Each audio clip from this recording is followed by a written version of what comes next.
Hello, hello, hello, GH, fellow fans, General Hospital fans. Let's talk about Monday, June the 6th, 2022's episode of General Hospital. It was a pretty good episode that I can say. The things that to me were the biggest recaps or events that happened is, of course, Valentine shows up trying to convince Ned to jump on his side, which in reality, we all know Ned is going to end up going that way. He always goes against the grain and he will bite with Valentine's offer. I just have that feeling. But it was nice that he brought Charlotte's riding gear for Leo because they just got Leo a horse for equestrian therapy, for autism spectrum disorder. So that's nice that they're still really keeping that whole storyline up to date with little Leo. One of the things that is going to happen, if you can recall, Charlotte and Aiden were in kindergarten 2 years ago, and Willow was their teacher. Yeah, I don't think it was 3 years. I think it was 2 years ago. Now, Charlotte's away at boarding school. We all know when Charlotte comes back, they're going to have aged her significantly.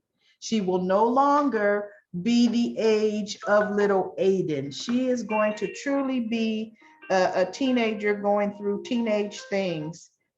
So that's going to be interesting because they did that with when when Cameron and Jocelyn were aged up into teenagers. Do you remember? They didn't age the character that played Spencer.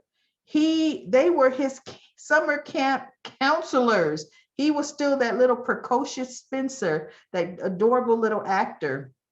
So they finally, I guess, decided it's time to age Spencer to what he really should have been, because he was actually the age of Jocelyn, Cameron, Spencer, and little, what was her name? Is it Emma?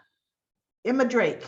They were all the same age. So it's going to be interesting to see that storyline. But Michael and Willow. I'm happy, by the way, to see the original Michael back. So I guess it was a very small stint that he had to be out with the actor that filled in for him, who used to play Noah Newman on The Young and the Restless. But he and Willow at the pool. I did like the connection Carly has with Willow. But do you notice what's happening?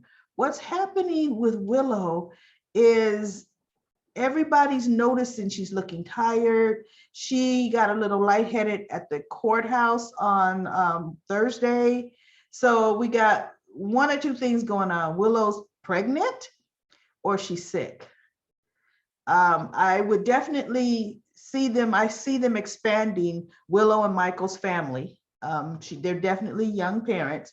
But when you think about how would the truth about Nina come out, the way it is in usual soap opera fashion is Willow comes down with this rare illness that she either needs a bone marrow transplant from her mother and or father, or something that only Nina is going to be able to provide to save Willow.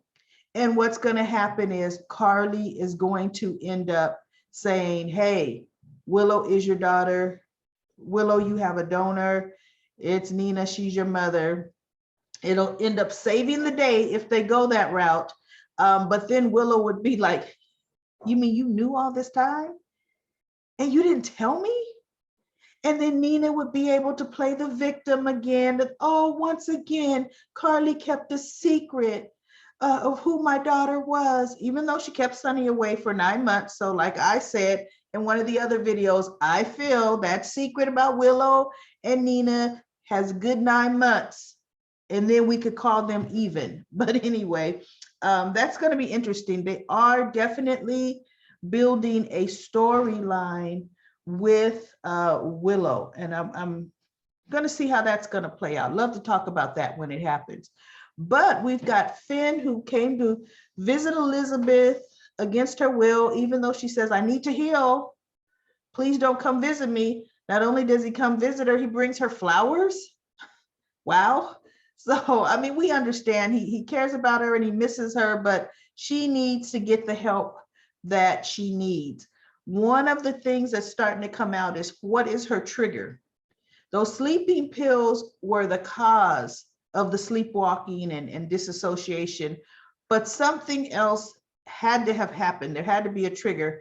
And what I was thinking about is, really, when she found out that Jake had been speaking with her parents at the library on the library's computer, that really kind of sent Elizabeth, off.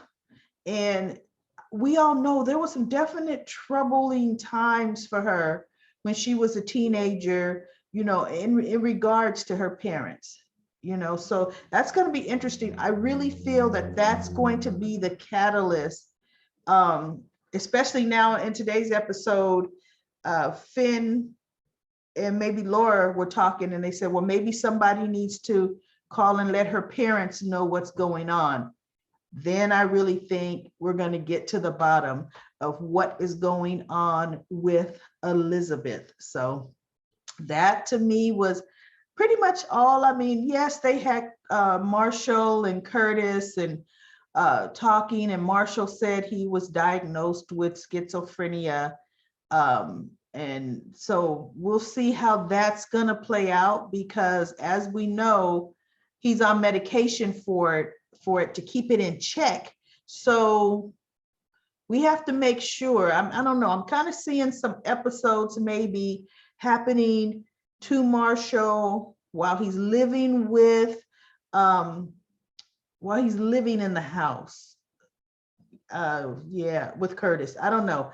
I would hate to see, any kind of thing really happening with the family, but we'll see. Now that they're bringing out it's schizophrenia, that's a whole nother animal. So, we'll see how that goes. But anyway, that is all that I have today. Today was an okay episode.